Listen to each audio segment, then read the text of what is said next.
would like to acknowledge that today's board meeting is being held within the traditional territory of the Deneza and Treaty people.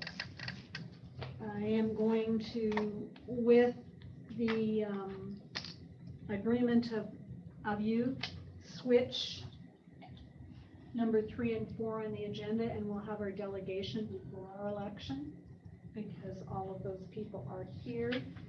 In looking at the agenda, are there any other items that we would consider adding? I have a mover. Can I have a mover and a seconder for the agenda? Moved by Madeline, seconded by Bill. Now, are there any additions? Seeing none, calling the question, all in favor? All right. And so tonight we have a presentation from the Northern BC Regional Science Fair. There was an attachment within your agenda, and we have a number of people with us. So Linda, I'm going to turn it over to you and let you introduce your crew. Hi, Helen. Hey. Hopefully I've got everything going here right. With me is Kimberly Zachondik. And of course, Jenny would be here as a member of the other union too. So I know she's also there. And that's the extent of us. We kept it small for tonight. I would like to thank you for letting us go over Science Fair with you. I'm not sure how many of you have ever attended one of our regional science fairs, but it's quite an ordeal to put on. It's quite an ordeal for students to be part of. And we just wanted to review everything involved. And of course, the last year, and that would include this year, that has had to change completely. So we went from being in person to going online, and that was a huge learning curve for all of us, besides the students.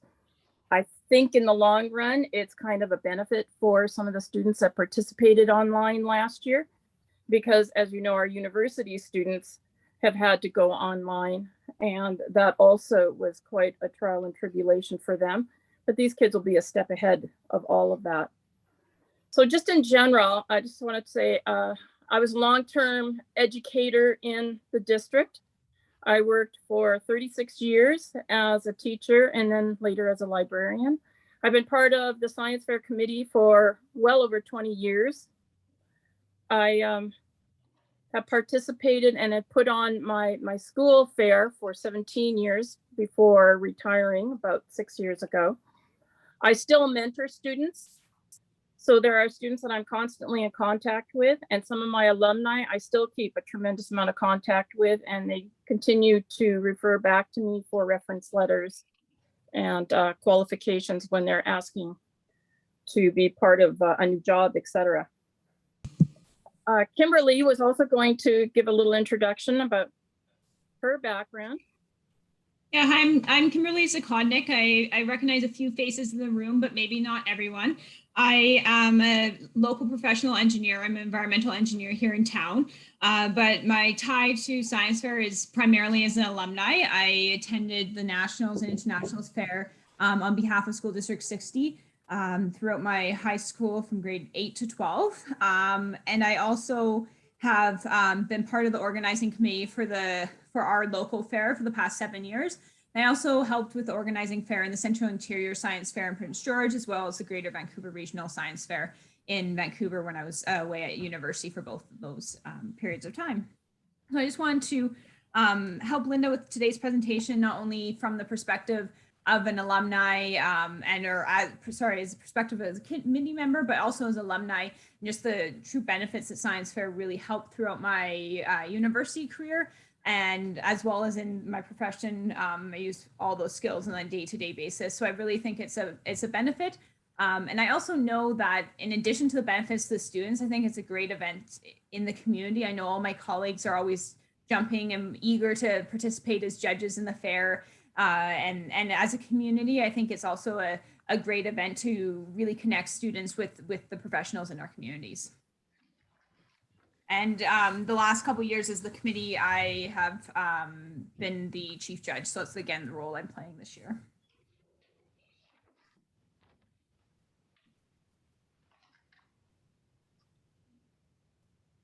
Anything else you want to add, Kimberly? Well, I can go a little bit into traditionally, I think Linda's going to talk a little bit about the traditional fair on a day-to-day basis, but kind of, so my role as chief judge this year, and as Linda mentioned, last year our fair was entirely virtual, so that meant an entire week worth of judging sessions.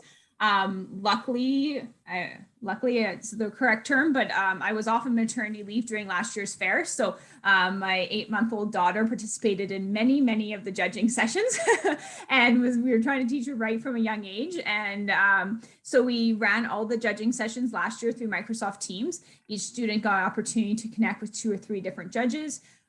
We had actually a lot of positive feedback from the judges as well, because it allowed for flexibility of 1-hour judging sessions throughout the week rather than an entire day off, which is what would happen in a traditional fair.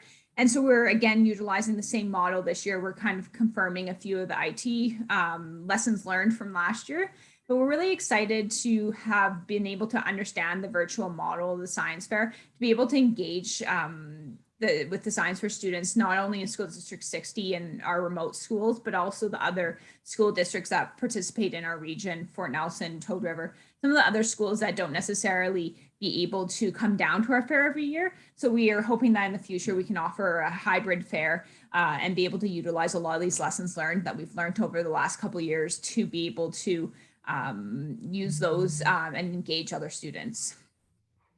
So, yeah, anyways, Linda can continue. I'll jump in if there's anything else. Okay, as you probably know, our fair consists of grade 4 to grade 12. And depending on the school, sometimes students as young as grade 1 participate in a school fair and can continue on up. So I have a couple of questions for you here. These were projects that were done by elementary students. So in Fort St. John, which has the most bacteria growing on it? The Walmart bathroom, a shopping cart at Safeway, or a gas pump handle? Any guesses? Grocery cart.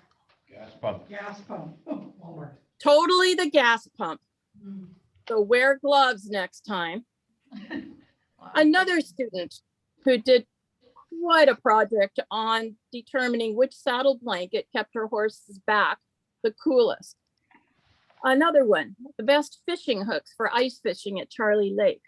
And that student designed his project so that his dad would have to help him because he wasn't allowed on the ice alone. I was very specific on him. Which washing method cleans cloth masks the most efficiently? Hot water, cold water, hot dryer, hot water, or warm water and hang to dry? Hang to dry. So those were all projects that were done by grade 5 students. And our students that have gone off to nationals have done incredibly complex projects. So Science Fair started back in 1989 down in Dawson Creek. It managed to arrive in Fort St. John in 1993. It was regional. All 3 of the districts in the north here, northeast quadrant, can participate. Fort Nelson always has a difficult time participating. The virtual fair might allow that to happen a little bit better though in the future. But we have Dawson Creek and Fort St. John, and there's always good participation there. We average somewhere between 280 to over 300 students that often come to a regional science fair. Last year being virtual, we were down to about 120, but that was okay because we were making our way through a new process also. And I think that it's important to note that we set a goal of like, if we had 50 students participate, we'd be happy because we just wanted to see students participating. And so I think the fact that we had whoever 120, 130 was a bit mind-boggling for us in addition. So that was definitely far exceeded any expectations we did have for the year. It was a good training. All right, our committee, and we're just a small group of volunteers who have been part of this for year after year. We start meeting in October. We often don't end until almost June. Over $28,000 is fundraised every year in the community. So our jobs are to contact schools to make sure that we have the right person that we're sending information out to every year, and that changes constantly. We have an ethics committee because all projects have to follow very strict guidelines for ethics, and that's important as they go out into the workforce. So it's a good training ground. We mentor students and we mentor teachers. The entire fair is organized by us. There's a very complicated schedule that is made for each student and judge, and that takes a couple of days, full days on its own, just coming up with the schedule for each student. Our fair is phenomenal, having talked to numerous people at other fairs. We have activities, we have a science show, there's different games the kids get to play. It's quite a day for them.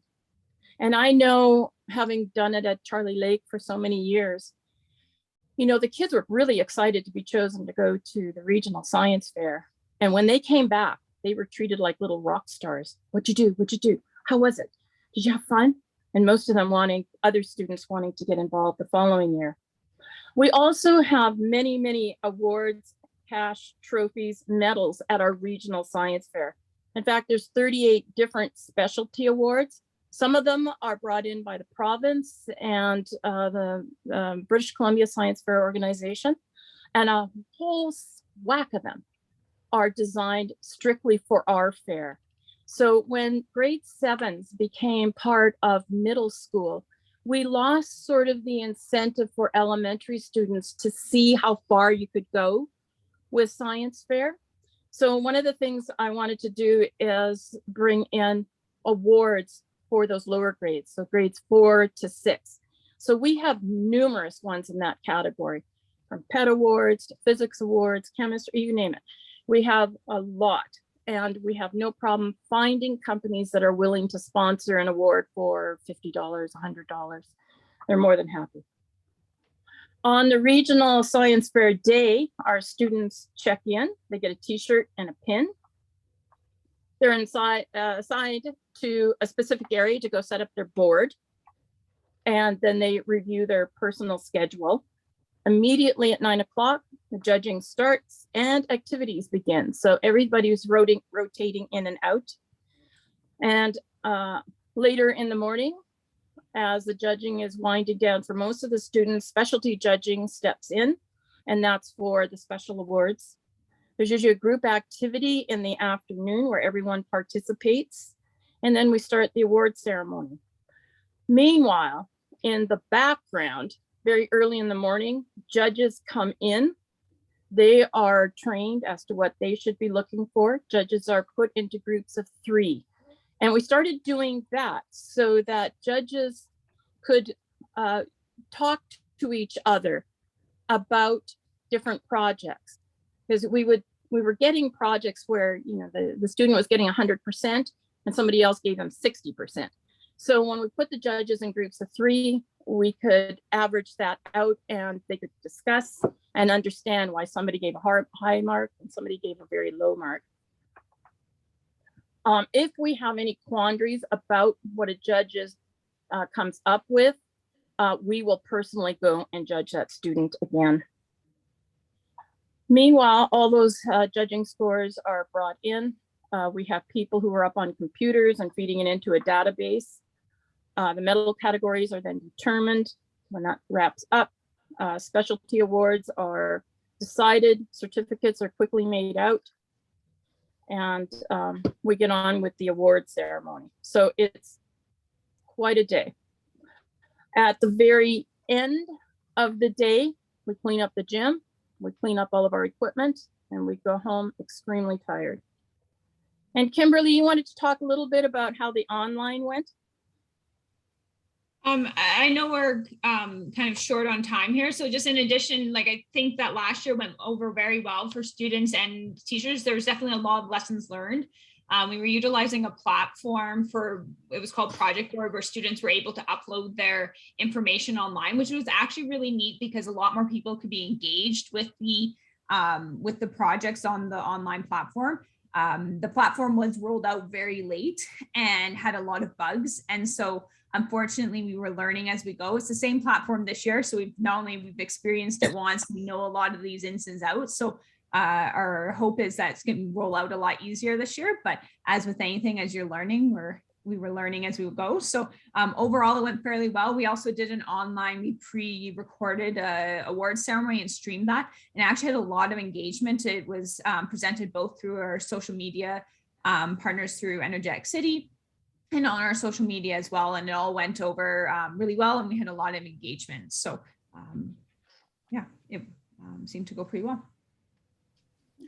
So at the end of the award ceremony, the students that are selected to go to the Canada-wide Science Fair are told of the wonderful act that they're going to be doing over the next while. It is quite an arduous journey for them because they only have about 3 to 4 weeks to actually get everything tidied up on their projects. And this can mean like a team of us will go through their experimental design. We will look at improvements that can be made. Last year, I was out on a very dark road in a snowstorm, helping one student rerun all of her project. The students are taught a deeper methods of analysis techniques. So everything is put into Excel sheets. They learn better graphing, and they learn statistics. So depending on what they're doing, it might be just a standard deviation, or it might be learning to do a 3-way ANOVA, as one of my students had to do. And I always begin by teaching the students they have to do it by hand, no calculator. I show them the app afterwards. They are taught how to write a 5-page scientific paper. This is part of their requirements for going to the Canada-wide. This is quite a task, especially for grade 7. So there's a lot of back and forth, several drafts, many edits. It's a task for the students. It's a task for us who are editing our papers. Then there's the preparation of either their project board, which might be the physical one, like in previous years, or it might be the online one. And the next is working on the oral presentation. So last year, we actually arranged for many of our alumni to step in and listen to the students' presentation and give some hints on how they can prepare even better. And lastly, part of our preparation, especially when they go off on a trip, is to also prepare the parents, because for many of the parents, it's the first time that their child will be going without them. So how have our kids done? Well, from 2005 to 2021, and things have changed a little bit about how things work, but in the past, we've had 7 honorable mentions, 28 bronze medals, 11 silver medals, and 3 golds. And I watched it because we can only send 5 students. So we have done extremely well. I have sat on buses with other delegates, asked them how their kids were doing, and they were ecstatic that they got 1 medal, and we had 3 or 4 medals. So our students have done exceptionally well. The students have also won over $17,600 in scholarships just from the Canada-wide. They have, I'm sorry, wait a minute. $17,600 in medals. So there's a cash award with some medals. That has been phased out, unfortunately. $73,000 in scholarships the students have won, and over $7,200 in specialty awards. There's agriculture awards and energy awards and just a huge variety. There are 3 different international fairs that our students have also participated in, and students have to apply for that. Kimberly has been to 2 of those types of fairs. She went to the Taiwan and also what was called Intel International Science and Technology Fair. It's now called Regeneron. But we've had 3 students go to Taiwan, 3 on the Intel, including Tennille, who went twice. And then Google Fair, which went worldwide. 2 of our students participated in that. And Cavella, in the first year that it was presented, was in the top 40 out of, and I forget how many thousands and thousands of students participated, but it was a lot. But she made it to the top 40.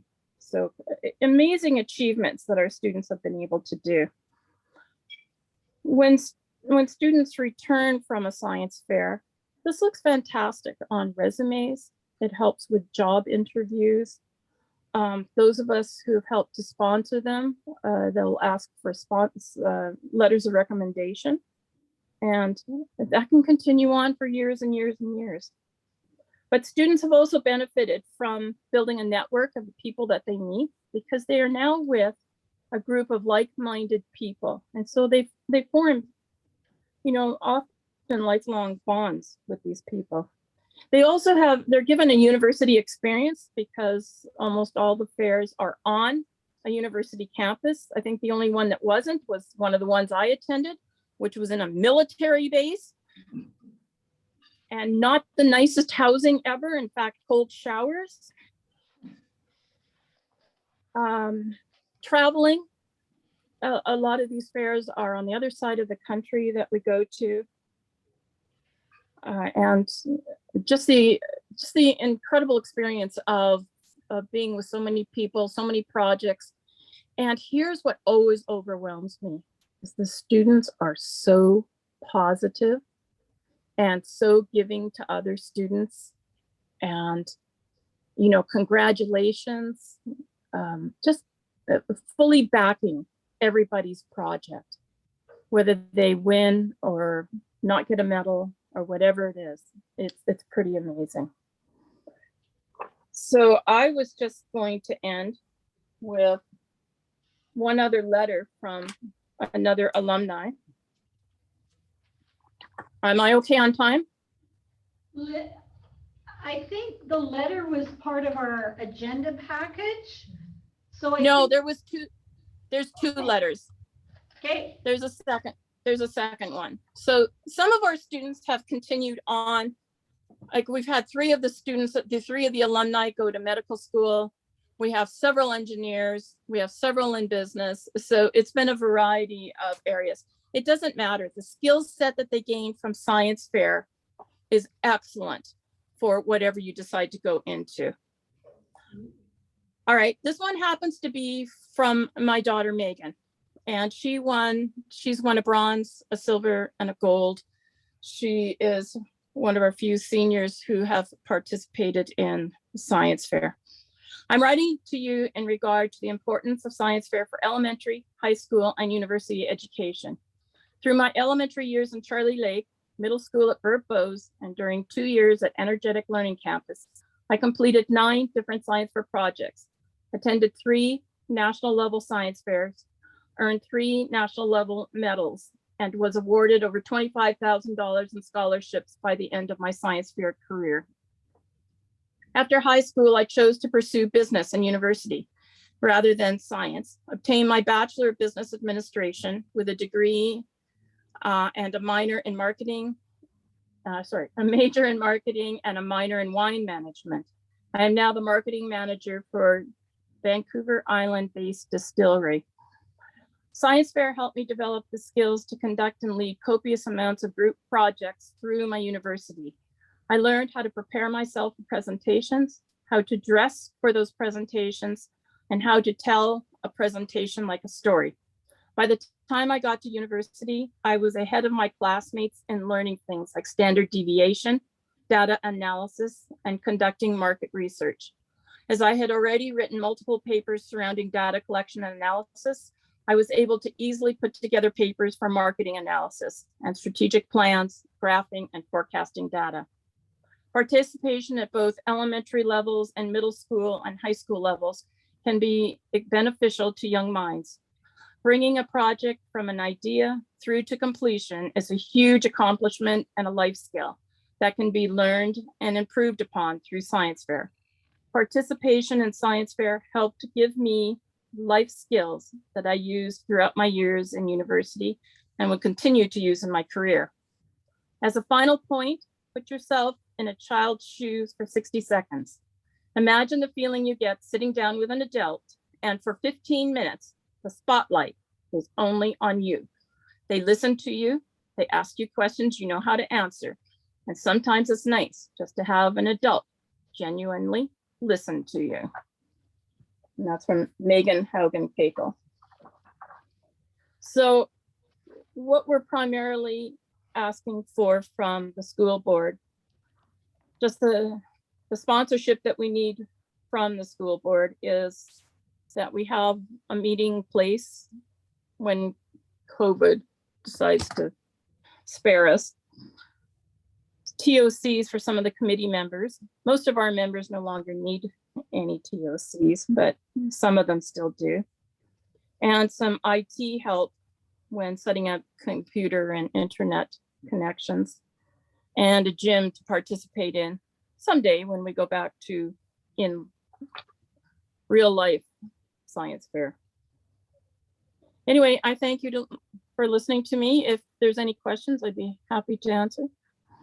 I don't think, Linda, there's any doubt that people in the room are very supportive of science fair. We've already had a reach out from one school looking for assistance with judging. And it's something that I think we can support. Any clarifying thoughts, questions from anyone? So we're looking forward to starting off with our students and judging and get it. Some schools are looking at doing the traditional start, so we'll be around for science fair. Very good. Thank you guys for your time tonight. Thank you. Thank you. Thank you.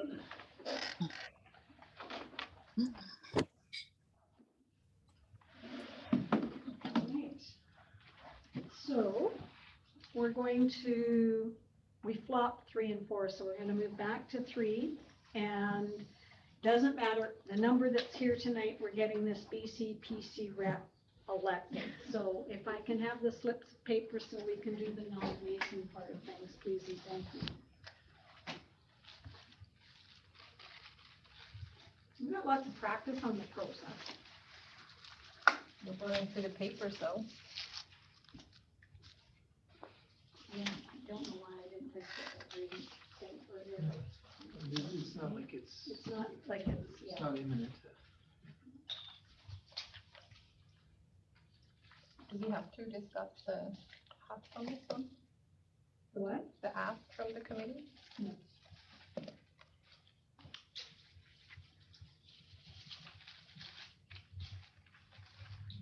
Unless you want to get the ask from the committee. Oh, Well, the process is that the board would get back to them. Yeah. So we'll get at that. some point, it won't matter for this year because it's virtual. Yeah. So it's more about 2022, 23. Yeah. And those are usually foregone conclusions that we provide the space and all that. I mean, easy stuff and that is another issue. Yeah. But we usually figure it out.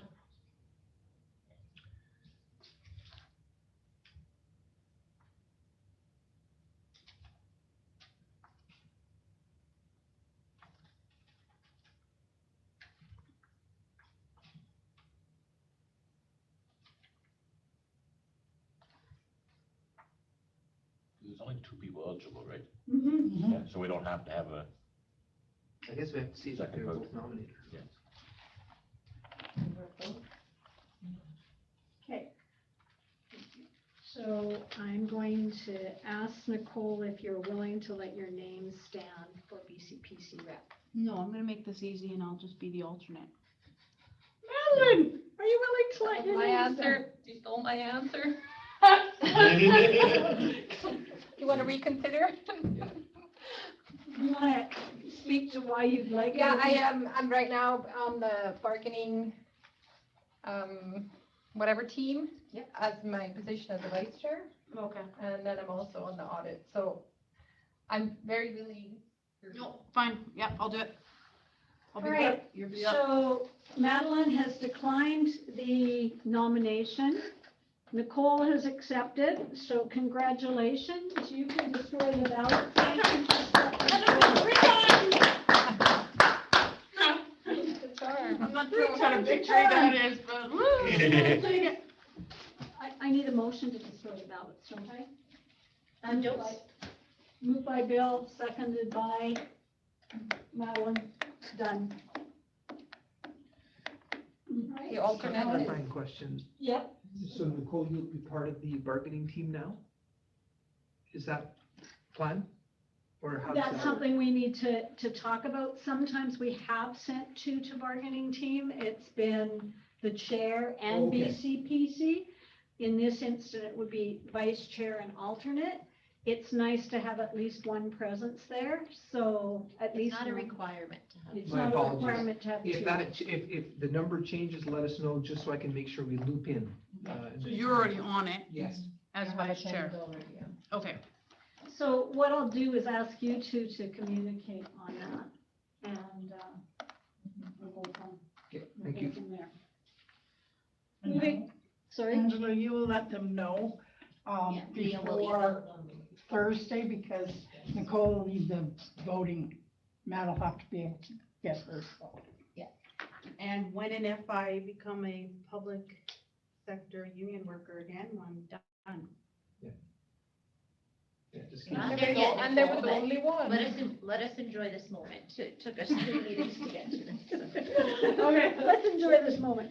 Speaking of celebrations, we're moving on to item number 5, trustee celebrations, and we'll start with trustee Campbell. In this past month, I've attended 2 Zoom PAC meetings, Bell Donald along with Helen, and also the Taylor PAC meeting. And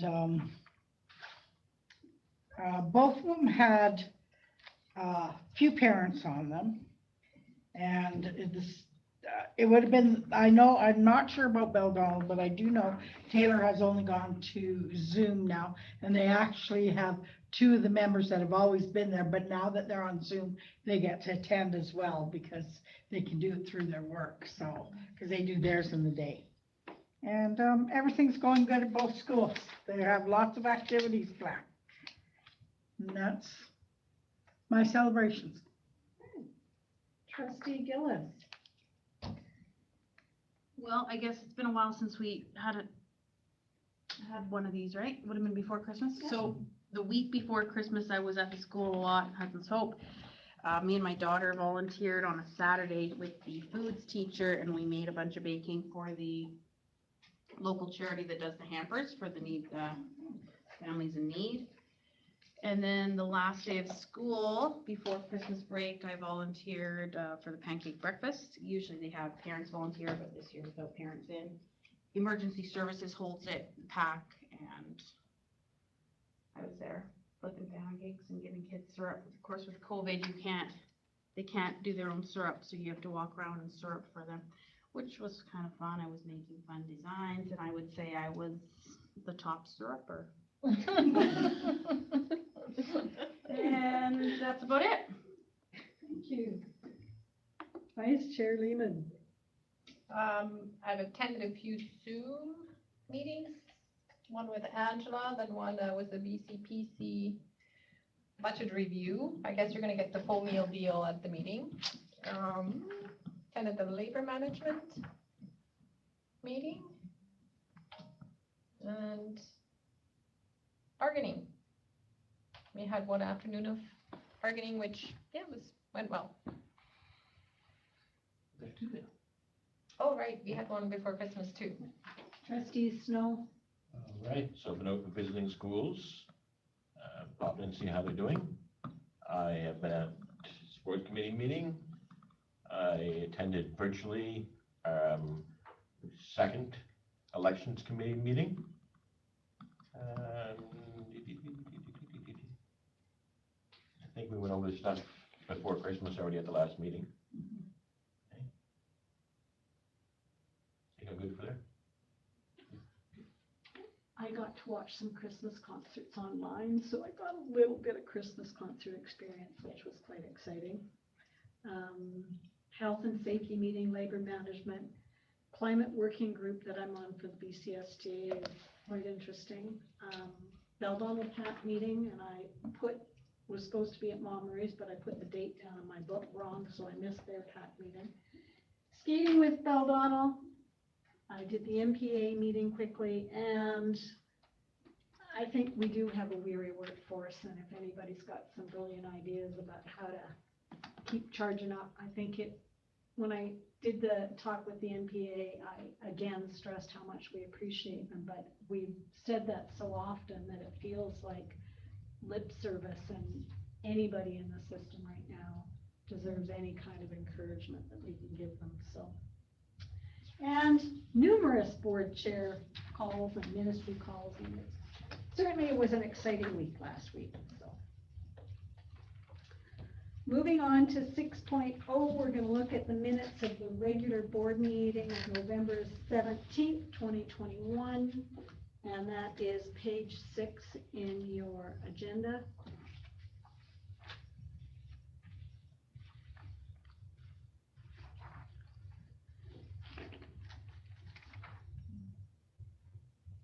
Can I get a mover and a seconder for that, please?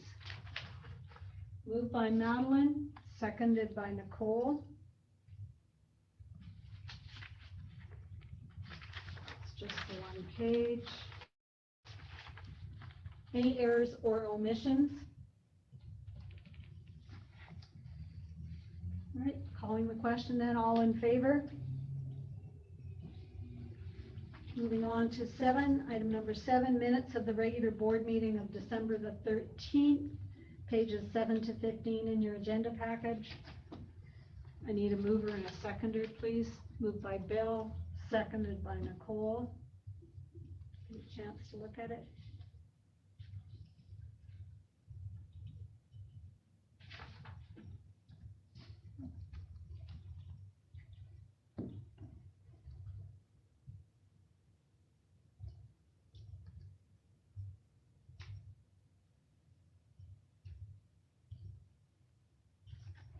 It was a long meeting.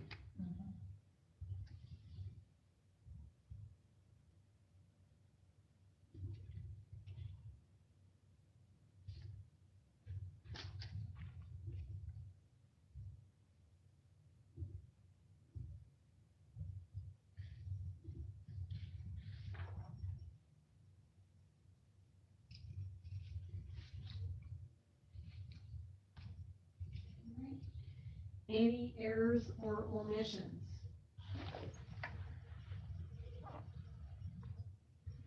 Calling the question and all in favor? Carried. Business arising from the minutes? Sick leave additional. Yeah, we're not there yet. I had made it a point before to let you guys know that with going to Prince George, I was going to be doing some visits. Yep, And unfortunately, because we're virtual now, that's right. that's won't be right now. So I'm hoping when the weather gets better, I might just make a day and drive down there and do those. But I'm not going to do that while there's ice and everything in the pass. So, and this said one of our actions was to call a regular special board meeting via Zoom with all, to vote again for the BCPC alternate rep, but I think we decided We canceled that meeting We because we were gonna canceled find that. out more about the conflict. until we could find out more about the conflict. So that's not what we did, but we did talk to about bringing it back to policy committee, just to look at the wording. Secretary Treasurer was going to do something with her HR report. We can see that there when we look at the HR report, unless you want to speak to it, Angela. Well, we kept the HR report the same as usual, but I do have some speaking points where I can just go over what the assignments are and things like that. Good. Thank you. Sick leave additional costs. Yeah, so we do have increase in sick leave for the 2021-22 school year, but we only have up till the end of December. So projecting forward, we're going to end up where we were roughly last year, which with benefits is about $430,000. Comparison would be the 2019-2020 year, where we landed at $264,000. So that's quite an increase. So 435 to, sorry, 435 to 264. Thank you very much. And as for the QB, we don't have a, yeah, that was teacher. For QB sick time, we don't track, the SGS system doesn't track it the same way. Teachers comes up with a dollar figure. QB is difficult to pull the same number out of, and it would have been, I couldn't even pull hours that were attributed to sick time, so. But we did have a discussion with payroll that maybe we could set it up the same way as a teacher, because it would just be a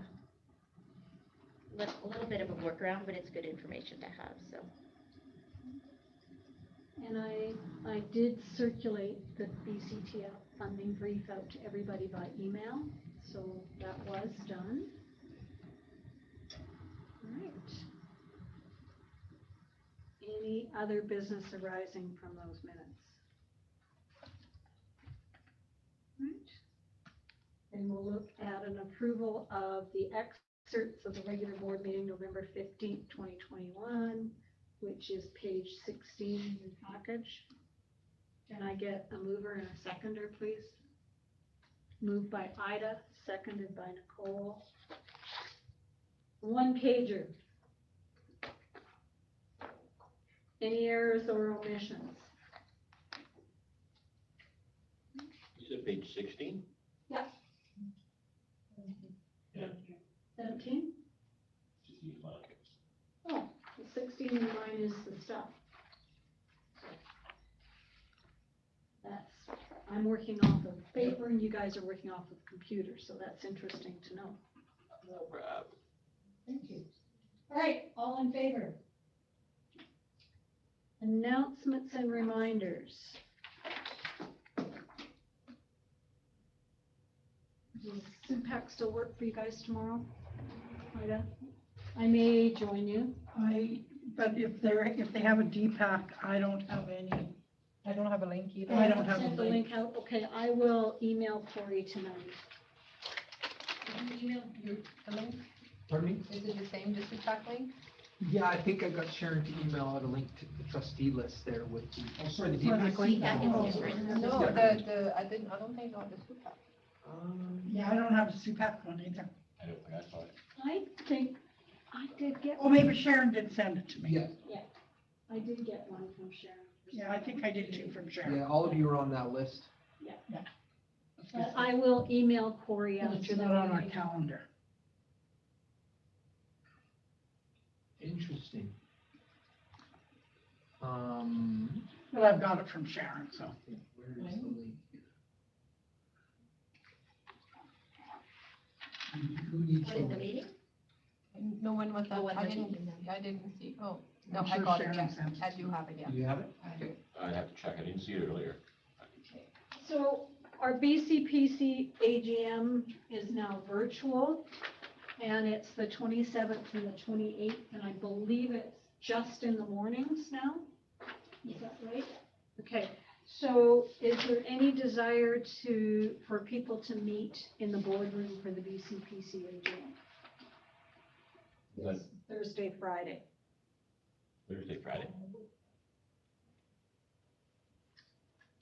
Anybody can register for it, and it's in the mornings. I may end up going. Do a Zoom, it's Zoom though. It'll be Zoom. Yeah. I Yeah, just I'll be wondered on. if people would rather do it, if they're going to choose to do it, if you would rather do it as a group in the boardroom or the trustee's office, or if everybody that wants to do it's just going to join individually. Yeah, I'll have to be at home, so I'll do it there. So can I know who's all going? Because I haven't registered, like if Bill wants to, I haven't registered him. I'm registered. So if you are wanting to go to the BCPC AGM on the 27th and the 28th, and you haven't let Leah know that you want to go, you have to let her know so she can register you. So I'll be going, You're going as the rep, right? I guess so. You are. You have to vote. Yeah. Okay. Who the power? Yeah, I'll still attend. Okay. And Helen, are you coming here or are you doing it from home? I think I'll come here. Because Because we can use, Stephen, if you're worried about the boardroom, we can always use the office too. Yeah, the DDC looks like it's available until 10, but the boardroom, we're using that from 8:30 to 10. Okay, so we'll just So use the either way, office. there's the office or DDC and then the boardroom after 10. Because I did find it great when we were together to do it. So. Yeah. And it's no big thing for me to come in. So if you're coming in, Helen, I'll come. So if you change your mind, let me know. Okay, and we'll speed text you, Nicole, because And, you're a voter. Okay. and Nicole, you'll have to have your I don't know about computer Thursday, and a that's wrong. phone for voting. Pardon me? I don't know Or a about tablet Thursday. for voting. Friday, Friday I can't Because do you'll have to Thursdays. vote. Okay. Am I gonna get some kind of link for the voting or? Yes. Yeah. Actually, I'm supposed to let Donna Yeah. is it Depreto or Yeah. Verones? I get them mixed up. But I'm supposed to let her know after this meeting who the rep is. and then they'll probably contact you and give you a quick update on how to do it. Right. Any other additions to what looks like a very full calendar? Bill, are you gonna let me know or? It's $50 even to join it virtually? Not for you. No, but for others? Yeah. Gee whiz. Well, they have to hire IT. Oh, okay.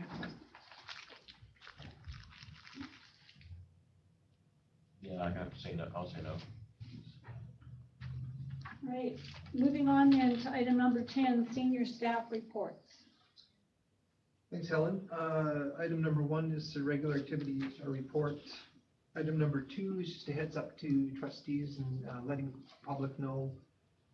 We sort of deal with some specialty shortages on an ongoing basis. We currently have, for example, a school psychologist as a consultant from Alberta. So he's been flying in as well as consulting virtually. We also have a behavior specialist that we've been consulting with virtually.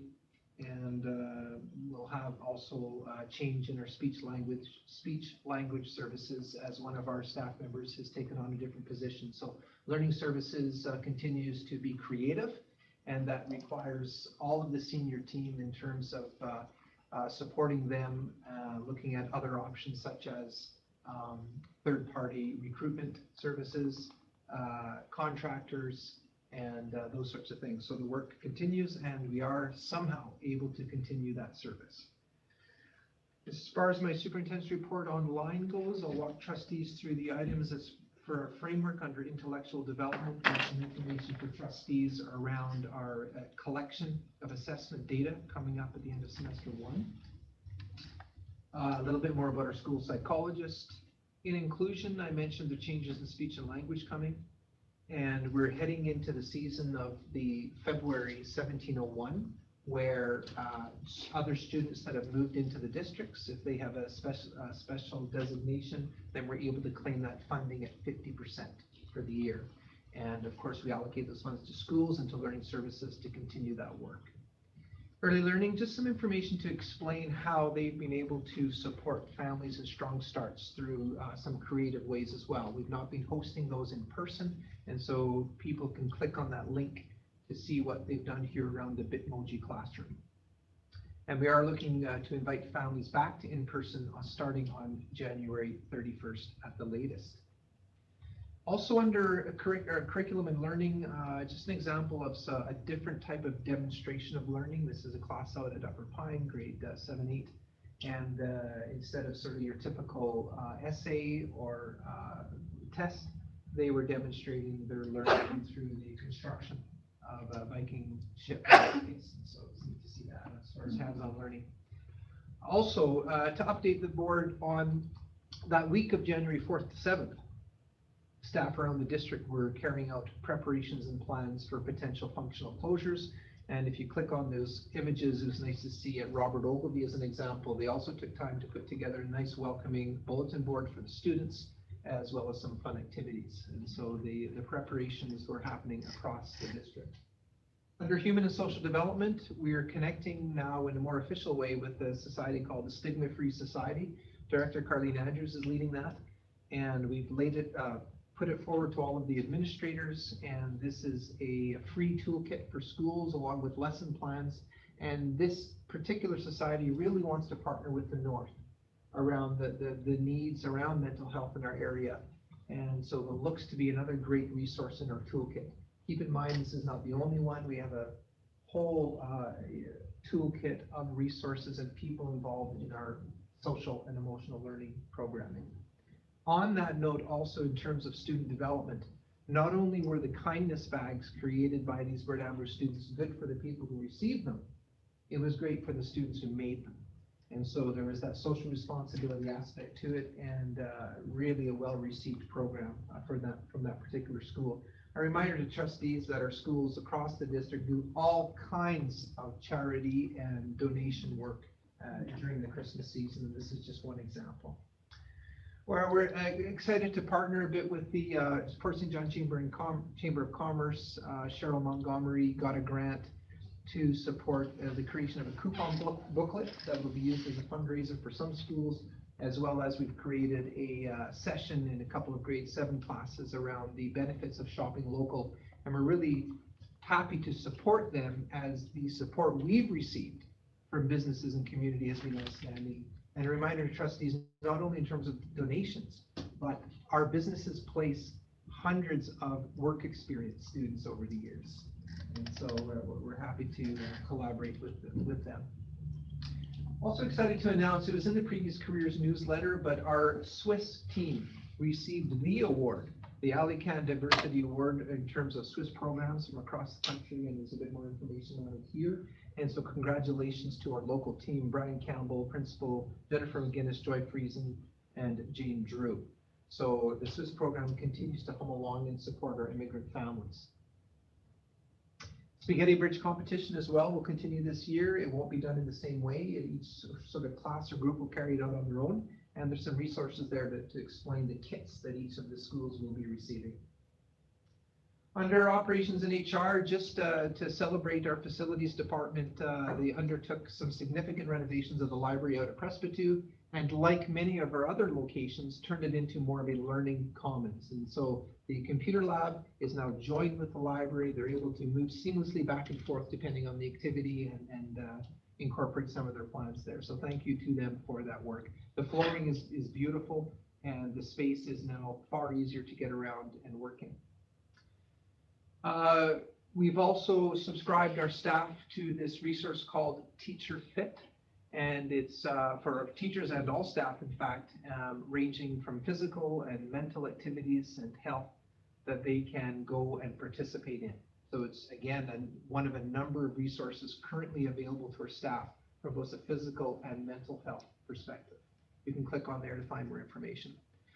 Under Truth and Reconciliation, we're really pleased with the committee work that our Indigenous Ed Center, Carlene Andrews, our director, and representatives from our First Nations communities are collaborating together on preparing for that professional development day coming up in the spring.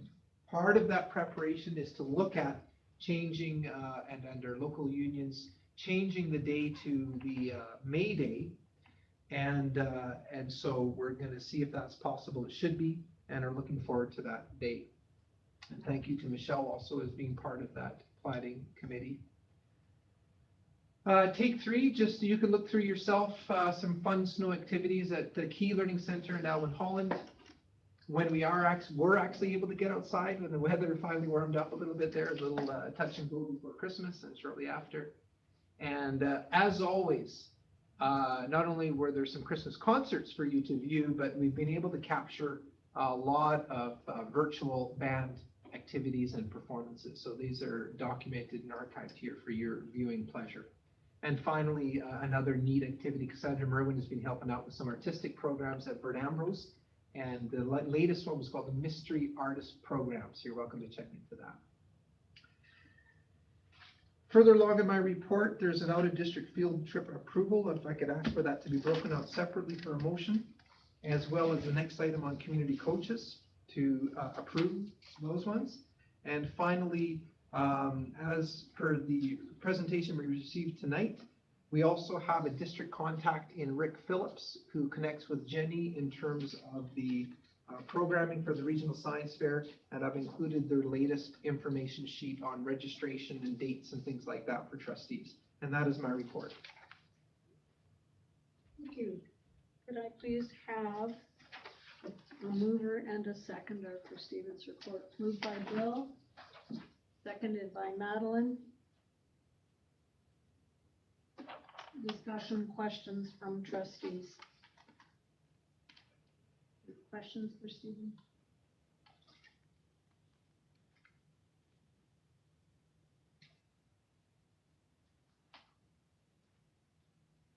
I have one related to the vessel. Yeah. There was supposed to be a team coming to the district to look at vessels at some point. Have they changed all their timelines around that because of COVID again? Good question, and unless I missed something, I'm not aware of that. They did push back these pod meetings. Yeah, that's what I'm thinking. Yeah, so they pushed back the pod meetings. We're not going to be in that cooperate group anyway, but the level, you know, the levels of support of the Yeah. ministry. And so I'm waiting to hear when they've rescheduled this next pod meeting for. Okay. I just was curious as to who was in the pod, so. Yes, I think I might have shared. Did you- Yeah, yeah. My brain's not. That's okay. everything, so. Okay, any other questions for Stephen?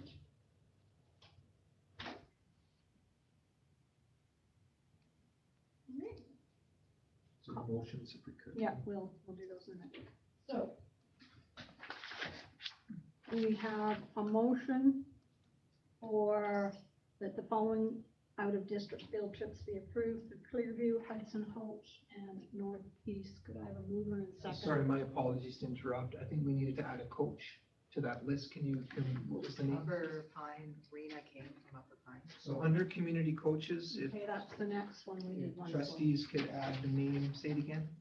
Rena, R-E-N-A King. Nina King. Thank you, sorry about that. All right. Could I get the motion regarding the out-of-district field trip? Moved by Nicole, seconded by Ida. Calling the question on that. All in favor? Okay. Moving on to community coaches. The recommended motion is that the following community coaches be approved: Brad Moskowik for Ann Roberts Young, Blake Flemings for Ecole Central, Josh Baker and Renee Kane. King. Oh, Renee King. Okay. That's for Upper Pine. So could I get a mover and seconder for that, please? Moved by Bill, seconded by Nicole. All in favor? Thank you. Now the rest of this report. All in favor? Thank you. Moving on then to the Secretary Treasurer's report.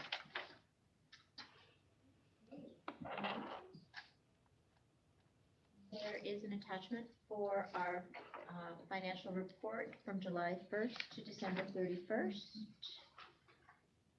The statement of financial information is attached as well. Ministry funding update. So the numbers came out in December, right before the break. So after the 1701 count is done, they update our figures, and we are coming in at minus 888. So 888,925 less than we had budgeted for in our preliminary budget. And then there was so we had presented the 2022-23 operating budget consultation timeline in the committee of the whole meeting. And we just had to change some dates because we mixed up our committee of the whole dates. So we had to move everything forward by 1 week. So instead of May 2nd, as we had originally planned, it goes to May 9th, and then there's a trickle-down effect from there. So, and then we also have the Human Resources Support Staff Summary. It was asked that we present more information, but BCPC tells us that we have to keep it pretty high level. So I can give some information around the new assignments, which maybe isn't keeping it high level, but we have that mix is educational assistants, mechanics, and an admin assistant, the new assignments. Changes to existing are ISSWs and a youth care worker. And then the resignation is kind of a mix. None of it is really COVID related. There was people tried jobs, they weren't maybe what they expected, so they didn't stay. One left to pursue more education and complete her teaching degree, so that's one. And then there was a move from BC to Alberta, so that is my report.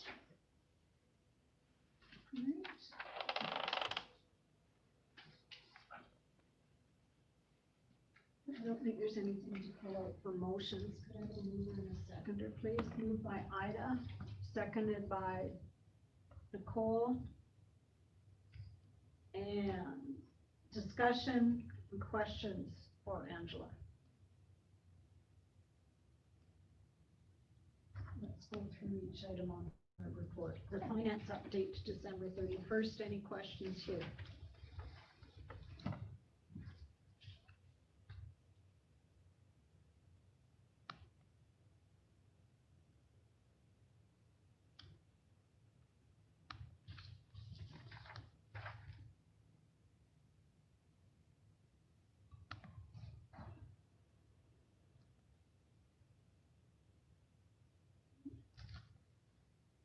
Any questions related to that? And the Sophie report? I got cookies when I signed it, so.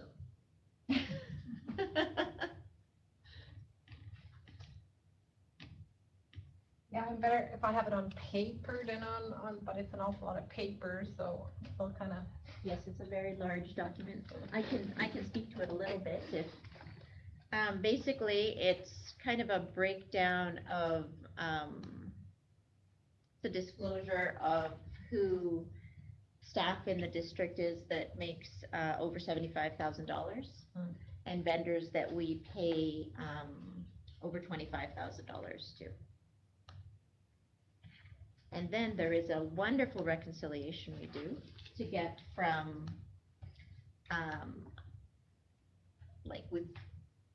it's a super fun accounting. This is where my number skills come into play, is doing this reconciliation.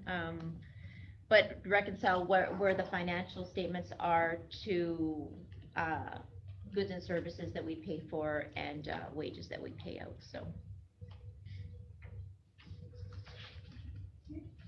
Any questions related to the ministry funding update that was given? And I think Angela spoke to the changes in the operating budget consultation timeline. Any questions about that? Right. Calling the question now on Angela's report then. All in favor? Carried. Moving on to item number 11, which is the reports of the regular committee of the whole meeting. And I will, before we do that, say thank you for the comments on the HR report, because it is celebratory to know that we have another mechanic hired and to know a little bit more detail of the flow within our support staff. So I appreciate that.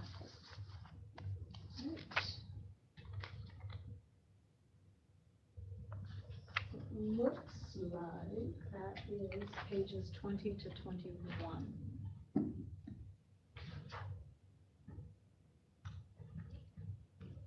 All right, the mover and a seconder for those minutes, please. Moved by Nicole, seconded by Bill, after a little scratch. Just looking at.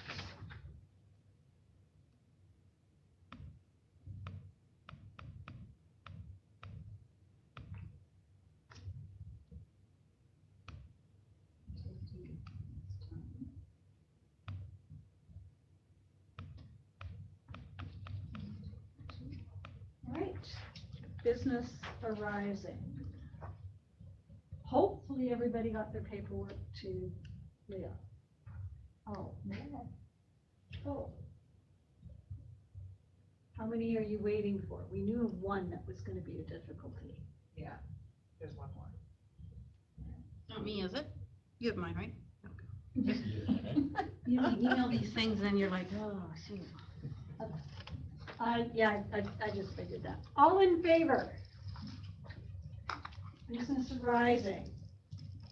Just looking at the action items.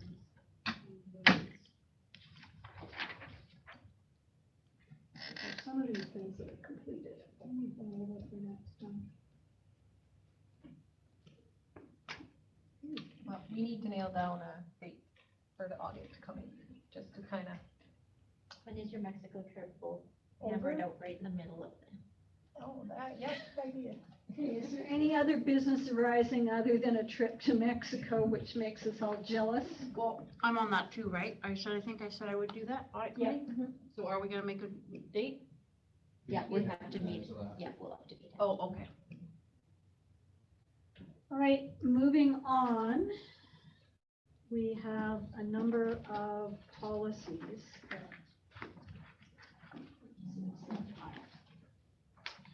All right.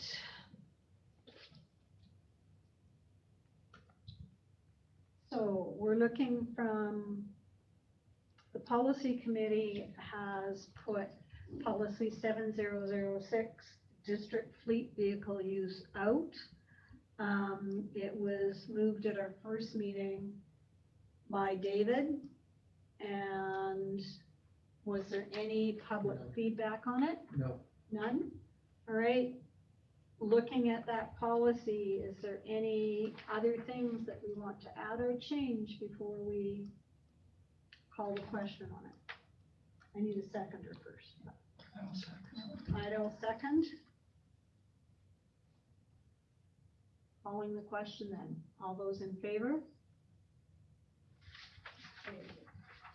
Moving on to policy 2005, curricular and extracurricular field trips. Again, asking the question, was there any? No, there was not. No feedback from the field? Our Madeline moved this the first time, made the motion as the, so I need a seconder, please. Seconded by Nicole. All in favor?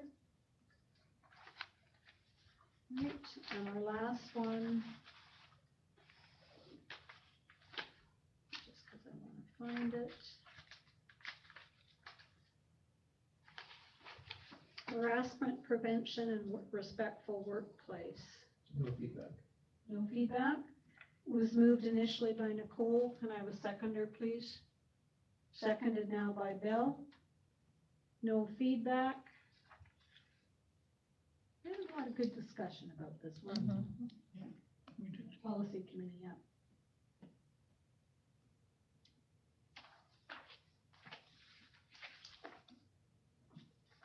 Right, calling the question, all in favor? Right.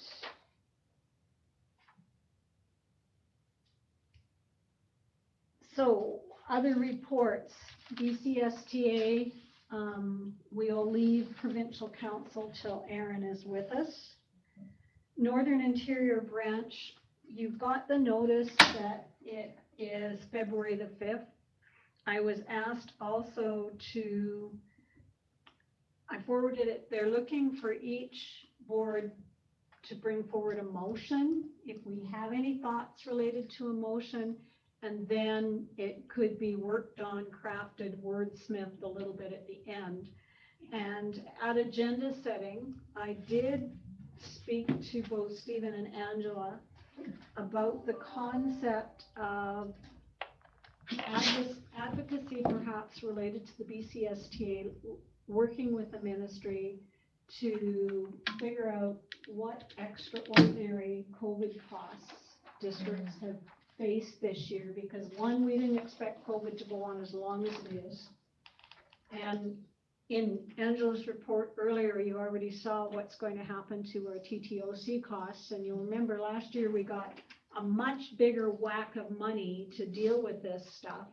And now we're into sort of another thing. The other thing that I think may end up coming out of this down the road are some structural things and expectations that now become part of just how we do business that we're not necessarily funded for. So I didn't put together words, but that was the one thing that came to mind. I did circulate it ahead of time. Was there anything else anybody thought we should be looking at for motion development?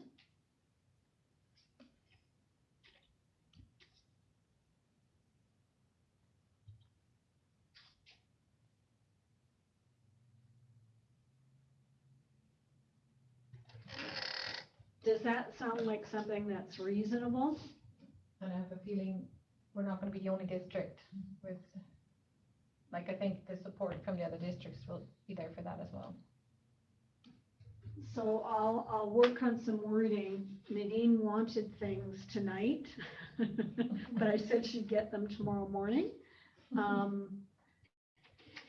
It's easy to say we want more money, but it's kind of why. And some of the things, like, for example, I haven't come back to Angela and said, what are our water costs? Because our water costs for these COVID years have got to be higher than our historic water costs. From being in schools, that tap with hand washing, especially in a primary classroom, it's just a running. And then you talk about the fact that for some of our rural schools, we're hauling water. So that would be, like, if we put forward a motion, we have to come up with some data to back it up as to why. So those would be reasonable things to ask for some data on. Is there anything else that comes to mind for people? Well, when you said about expectations and that could become permanent, because I think, correct me if I'm wrong, but your reporting has gone up certain, different things that now they want to have reports on. Yes. And all of a sudden, it's just gonna stay. Hopefully not, but- Event-driven reporting. Event-driven reporting. Well, and here's the double-edged sword. Everything they give us, they want a report for. So if they give us money, we have to They wanna report out report on it. again. So that's what's causing, they give us a pot of money for. So do you even want us to custodial. ask for money? Yes, I do want you to ask for money and I will happily report. But that's the double, right? Like they give you a pot of money for $70,000. Then now it generates a report and how are you going to spend it? What are your plans? And then report out at the end, so.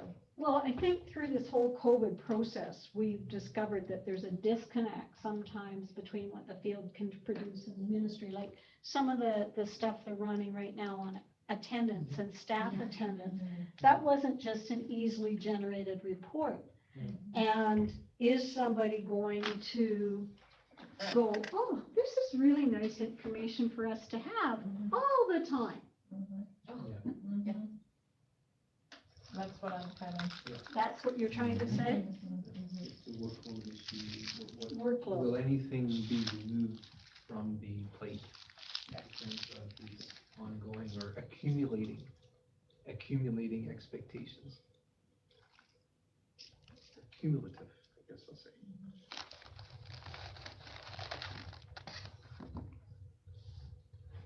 I mean, if we put the idea out there, even if the wording's not brilliant, other people may help us with that wording, but it's the intent. So then beefs and bouquets for the MLAs, we've usually done that when we've had a topic decided about what we're gonna talk about, but they did not circulate any topics. So does anybody on this have any particular beefs that we would like to make sure we mention to MLAs while we have them?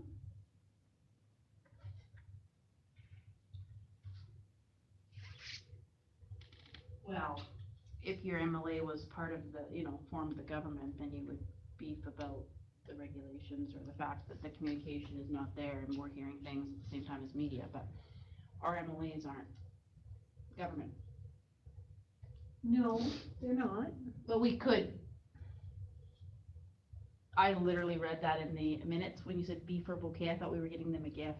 I was like, what? Oh, that's what they've always called them. Really? I've never heard that. I was like, what is this? Nadine's thing, and we sit there and we put it up, and here's the thing, here's the reason it's a Oh, okay. topic, and that's what the beefs are, and Okay, then well, let's finish it off with a nice comment.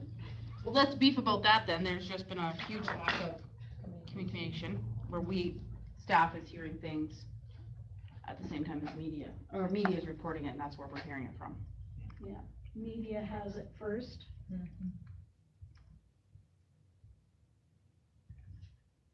I was trying to remember what some of the things we spoke to last time. Poverty was one. One of the things that I know is supposed to be coming down the pipe is federal government and provincial governments talking about a national school meals program. I bumped into an administrator doing shopping for their breakfast program in No Frills parking lot on Friday and was told they're feeding 100 kids breakfast. I look at how much money we've thanked people for this year that's gone to our meals programs. I don't know if we're feeling there's an urgency for them to get going on something that's more. People are doing it off the side of their desk right now, I guess is what I'm saying. When I'm watching somebody pick up on a Saturday groceries to do it, a lot of the meal stuff right now, like our breakfast, like the community links funding that goes into the lunchtime programs in some of our schools, you've got dedicated staffing and shopping for that. But some of the other snack programs and breakfast programs and things, they're wonderful, and we're feeding kids and we're doing them, but we don't have any dedicated staff to do that. So it's all kind of volunteer. Am I right about that? Yeah, I mean, I remember when I was out at Clearview, basically the principal, whoever's the principal there, does all the shopping for the canteen, period. Yeah. Some of our what we call our inner city schools have dedicated staff and we give them time and have increased that time, in fact, this year for shopping, which would include food items for breakfast as well. But that's only the 4 schools. That's right. And so, you know, administrators like yourself, quite frankly, have always had to spend some time in terms of some of those other pieces. Yep. But I guess I don't have it. Like when I look at how much money's come through between that run and all of those things, it just seems to me we've had more money coming through to support kids for food. Yeah. Yeah, and I think it's still only gonna get worse, I really do, because if you look at, we all know we've gone to the grocery store and stuff have really gone up, and so these families that were struggling already, they're really going to struggle.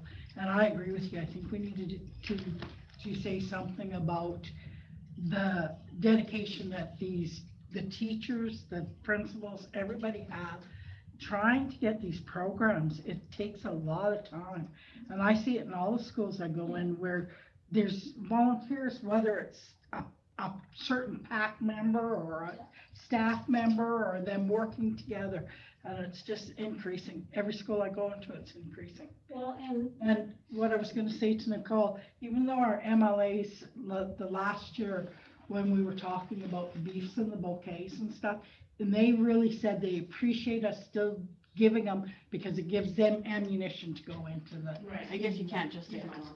So they said, you know, even though they're not sitting right now, it's really good for us to give them that information. well, I think it's something that really needs to be looked at because you get into equity issues between schools. Yeah. Based on how keen somebody is to volunteer and take care of something. And I'm not suggesting that every single school doesn't have people that are concerned about feeding kids, but there's differences between schools right now. And is that okay with us? The community links funding recognizes that because we've got our inner city meals program, but it's not just our inner city schools right now where kids are being fed.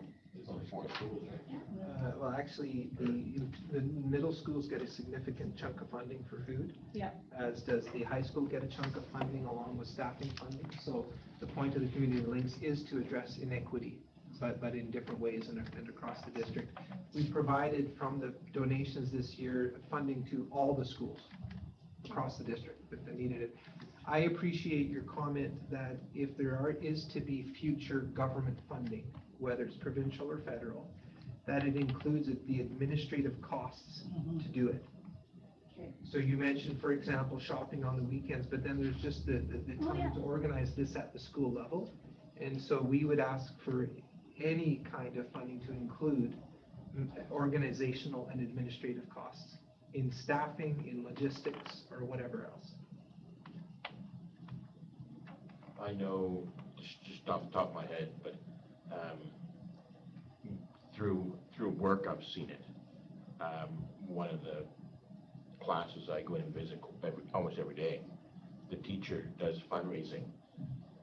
So because it's only a class of 12 or 15, but every one of them needs meals every day, kind of thing, and not just breakfast, and lunch too, and stuff like that. So she does fundraising. I mean, there's numerous, it happens numerous, but I mean. And look at like Charlie Lake in their framework presentations. You can pay for your kid's lunch and some other kid's lunch. Like even that, there's lots and lots of incredible generosity and creative ways of feeding kids right now.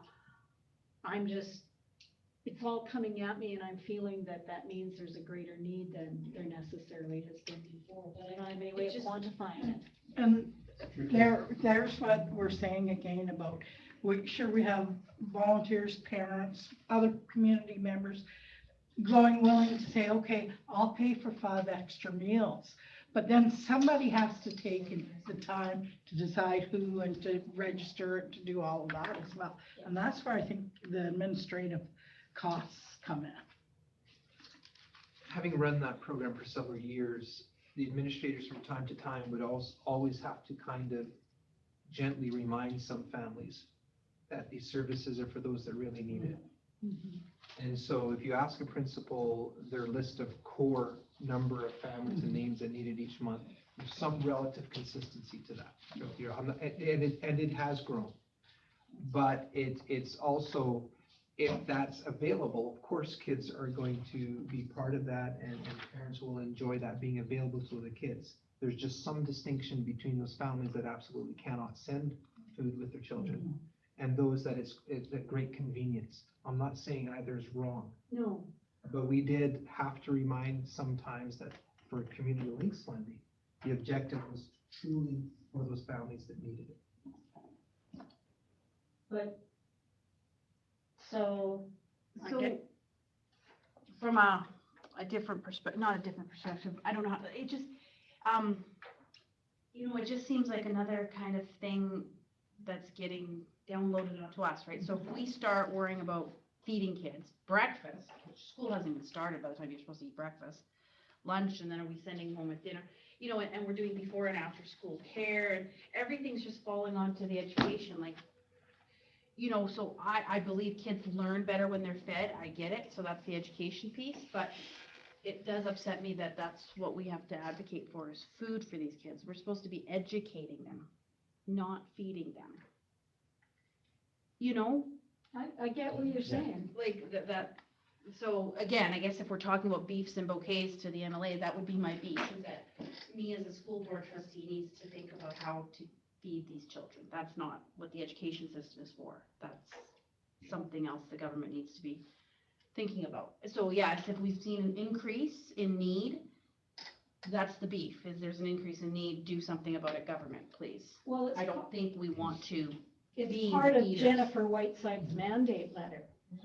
And she's already collected data from school districts, so, but nothing has come of it yet.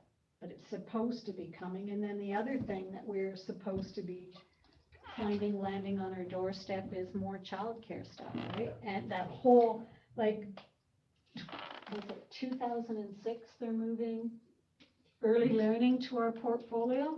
And we still haven't heard anything about that. It's true. The entire child care portfolio will move from Children's Family and Services into the Ministry of Education. Education. So So, yeah, it's not just going in it's going in the opposite direction. Exactly. of So this. I would advocate for the government to, here's what the school is seeing, an increased need to feed their children, and it's getting done. But, Is it? well, or fix it somewhere else.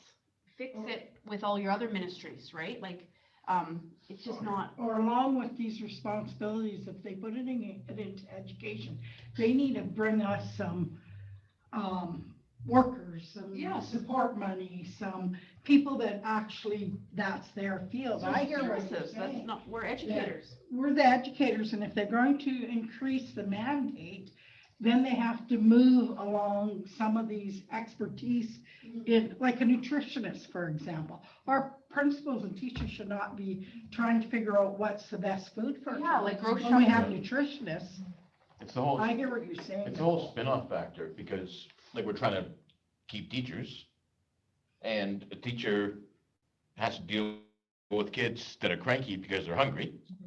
So, I mean, they're gonna try to find a way to feed them, so they're easy to deal with. And then the kids are not motivated, have no energy because they're hungry, so they're gonna figure out a way to try to feed them. Okay, so our teachers are given that much more pressure, and we're going like, we need to keep our teachers. Okay, and I mean, yeah, the teachers, you know, they love to work with the kids, but they're going like, I'm getting burnt out. Okay, and they're, you know, taking away from the actual teaching part to, you know, look after the health side. Yeah, like I can't imagine an administrator having to have that discussion with the family, like, this was actually for a family in need. So if your kid quit taking all the strawberries, please. You know, like, it just seems so far past what we are supposed to be doing here, education. Obviously, it falls to us because it's the safe spot for kids who need it.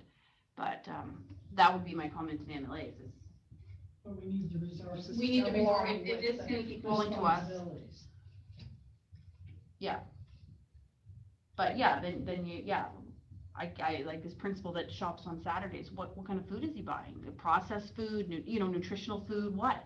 Like these are tough decisions.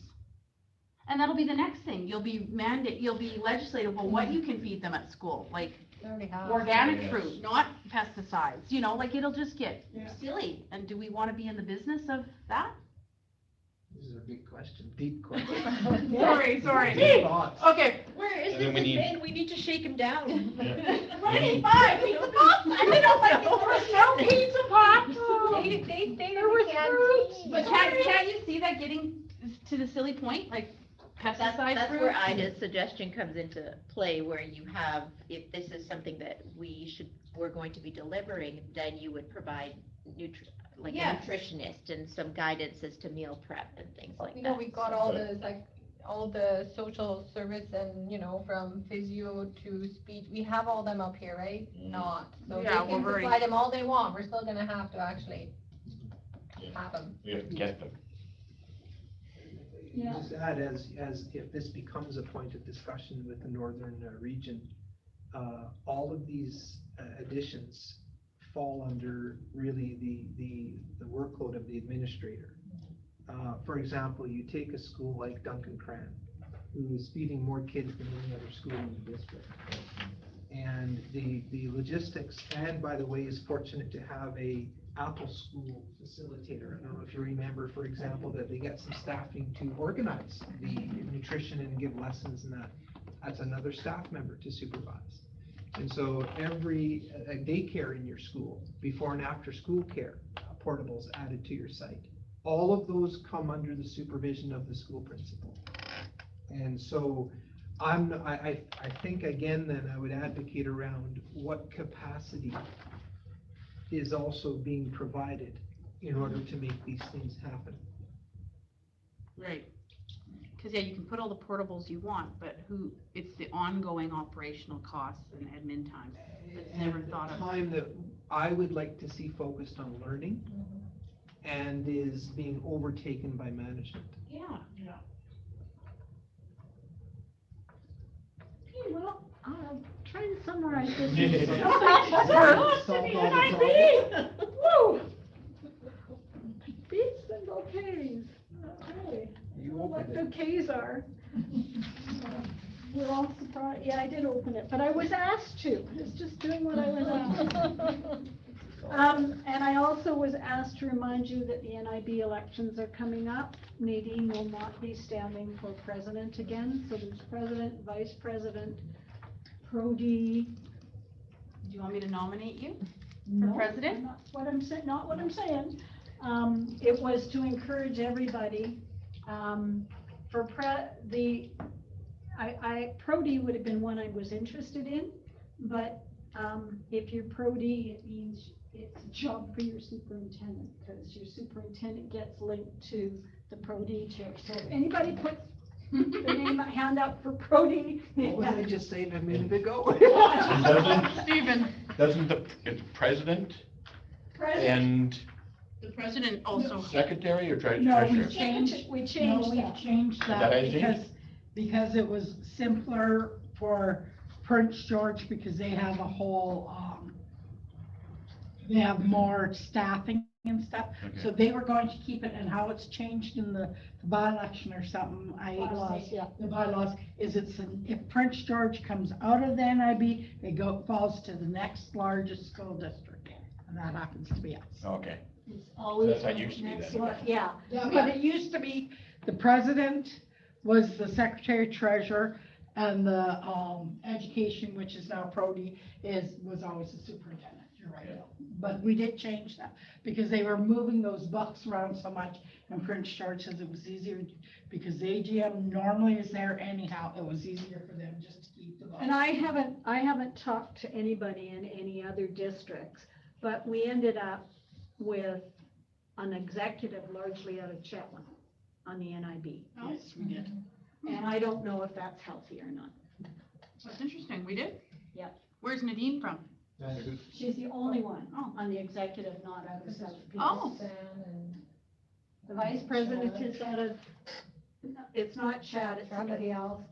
Pro-D is out of there. So Were there actual elections or acclamations? Yeah, no. there was actual elections. So that's just something to think about. And I didn't raise it because I necessarily wanted another job, but, well, because the other thing too is your NIB term runs for a year that's into your next election cycle. So if you're interested in running, then You should. you be should running. be considering running in October as well. That's the other thing there, so. All right, Nadine, I did what you asked me. BCPC. Well, actually, there is no report, I didn't say anything. I just- Nicole, the only thing is, I did send you. I just got your email, yep. I sent you what they said. So Nicole and I did have a Pro-D committee meeting. Angela's going to finish off our financial literacy presentation at the next committee as a whole.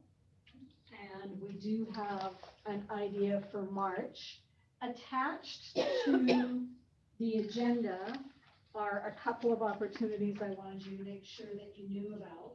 The Framework in Action series starts up again, and it's online, and that it's 2 to 3:30 Pacific Standard Time, so you have to add the hour on.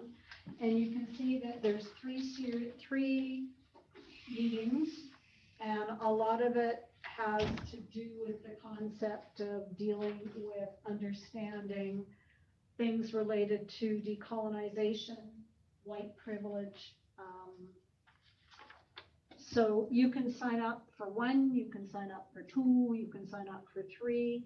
I did most of the Framework in Action series last year, and I would say there was only one that I went, ooh, not really sure that was worth my time.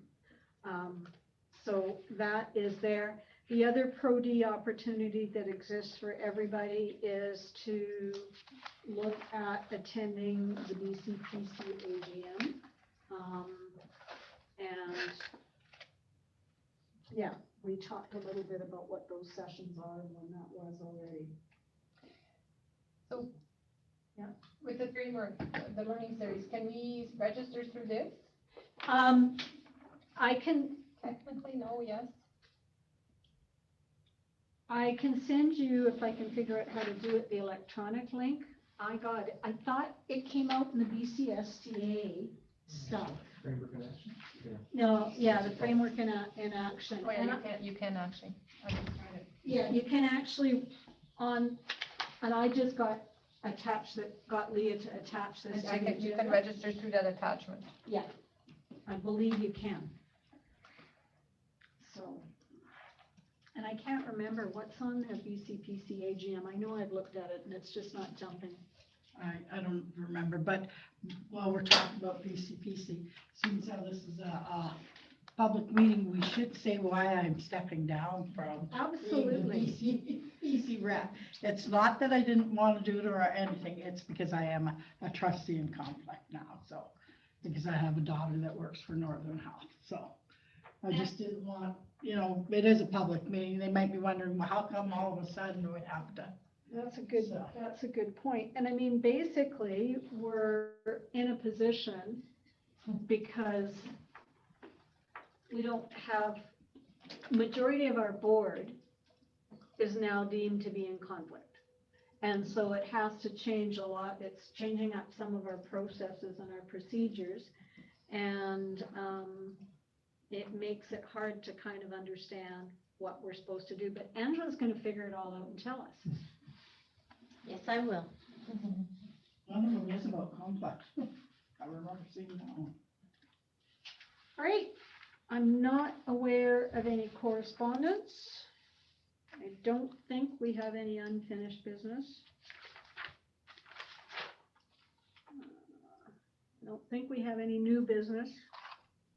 We just sort of covered taking care of the whole world for the NIB.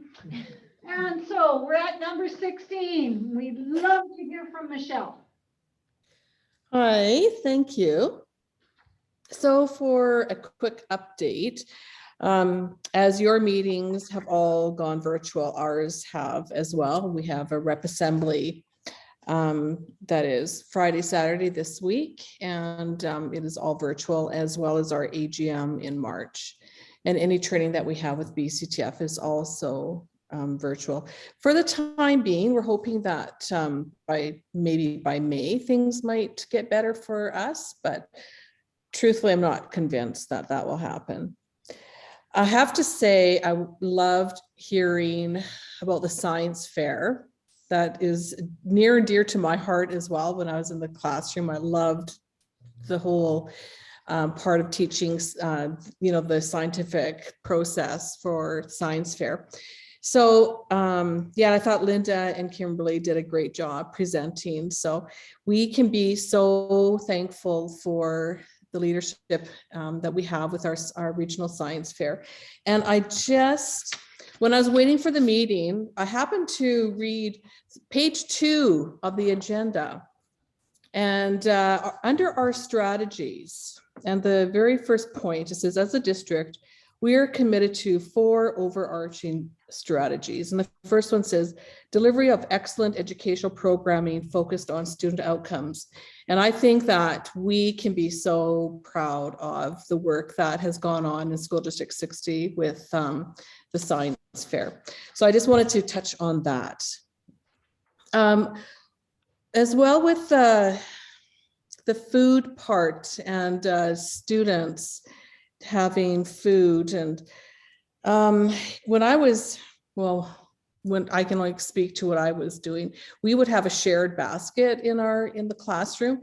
And I know a lot of the responsibility has gone to the managing of it. And I've talked to principals about feeding students in the morning, and I cannot believe the needs that are out there. And so on this page 2 as well, it says our values, the core values that guide the work of the school division or district are respect, compassion, honesty, responsibility, and relationships. And I think that we, as a district, we work really hard to have that compassion piece, and we know what the needs of our students are, and we take up that torch and we do it, and we fundraise, like Bill was saying, and try to get sponsors for these students. And when we all come together to work together for students, because we are in the job of students ultimately, and as trustees, that is your number one responsibility. So on that note, I want to thank you for the work that you do, because it is challenging during these days. And yeah, that's all I have. So thank you. Thank you, Michelle. We appreciate your work too. Jenny, it's nice to see you. Hello, can you hear me? We can hear you. Perfect. I never know. There's a little button on my headset that always turns me off. As it was kind of glossed over earlier, I wear several hats for our school district. I'm no longer a parent in the district, but I do still hold on to a lot of the positions that I've had over the past. And I have been for the past almost 15 years the chair of our regional science fair. So my kids started out doing science fair in Charlie Lake. My youngest started in kindergarten and proceeded to continue on in science fair right up until grade 10. Science fair has been a passion for me and my family for years. So I was very glad that part of our small group of 6 took the time to do a presentation for you to show how important it has been for the kids in our district, but how important it will be for the kids in their futures. So I just wanted to say thank you for allowing them to have that time. On to my report as the president. It's been extremely busy, as Angela can attest to. We visit with each other quite frequently. We've had some interesting learning curves, both of us learning our roles in the district. A lot of questions have come in from our staff in regards to stat pay and issues and concerns around missing stat pay. So we are working on that with payroll, as well as the mandate for the additional 5 sick days and their questions around whether or not they will receive that. And we do understand, it's something we're going to have to look at when we move into bargaining. The vaccine mandate and any vaccination disclosures has been a huge issue for our CUPE members. They feel they have a right to their privacy and their choices, and so we're fielding those questions as they come in as best as we can and rerouting them back to the departments within our board office, as well as consulting with our QPBZ reps and our CUPE national reps. We have had a few more meetings for members frequently now, so we're dealing with that and learning how to go around that. We do want to say a huge thanks to our facilities department. They've worked tirelessly with these huge downfalls of snow, making sure that our parking lots are cleared. I know when school first started up, there was a bit of snow in some of the parking lots and staff were stuck. And I do know of a few personal vehicles that sustained a bit of damage. So, dealing with that and those conversations as they come up. Our admin assistants in our schools, they'll be preparing for the upcoming 1701 that Stephen mentioned. Due to a very short list of casuals and coverage, not all of them are going to be able to attend the small in-person training sessions that will be hosted. So they'll have to do it from their own schools with support from myself and Bernice, the secretary trainer. So we are finding that even when we have 4 or 5 clerical attending, there's not enough coverage for all of them to even come in. So I'm hoping there's a chance that there'll be another recruitment for the shortages that we're finding for covering for EAs as well as our clerical. So hopefully that happens. As mentioned, there's been a change in the attendance, which falls on our admin assistants to make sure that they're following the correct protocols and processes based on what the Ministry of Education is wanting. And as well, any of the, as it was stated earlier, event-driven reporting, quite often all of that lands on our school's admin assistants, and no additional time is given to them to continue doing their jobs. Even though we keep adding more and more and more, they're still only working some 5 hours a day and the max 7 hours a day. So I know in our admin assistants group, they're starting to burn out and they're burning out fast. So we need some support for them. There, a lot of the vacant positions I see are starting to fill up, so I'm happy with that. And I look forward to meeting a lot of our future members as we prepare for our bargaining and going out and meeting our members as we can. For the meals program, I've been kind of taking notes throughout this thing. And I know I was previously the secretary at Charlie Lake, and we had a large group of students that didn't get meals. And it was part of my job as the secretary to make sure we had food, talk to those kids. Did you get a meal? Make them some food before they went to class, have snacks available. My admin helped with it a lot, but a lot of it fell on my plate as the secretary, knowing all the kids in our schools and all the families. So that's something that the teachers are helping with, the admins in the schools are helping with, but the clerical and the EAs are also helping with that. I do sit on a QPBC committee for the K-12 sector, and one of the presentations we had at our recent meeting was, it's called the Coalition for Healthy School Food Programs. So that kind of falls along with the conversation that Ida was having. They are looking at bringing in support for K-12 when they do move into maybe looking at bringing in the healthy meal programs. So as I get more information and I'm able to share that, I look forward to sharing that with you as well. So thank you to your board for all the work that you do for our members. I know it's not an easy job, as I'm seeing through letters, emails, and information that's constantly floating across my desk, across my computer, and across my phone. So I look forward to working with you over the next little while and sitting with a few across the table at our upcoming bargaining. So in solidarity, this is myself, Jenny Copeland, the president. Thank you very much. It's nice to have you with us tonight. Any questions come in? No. No questions from the press or the public. We don't have any in-camera motions to be brought forward. So I need a mover and seconder regarding adjournment. Moved by Bill, seconded by Ida. Calling the question. All in favor? Carried.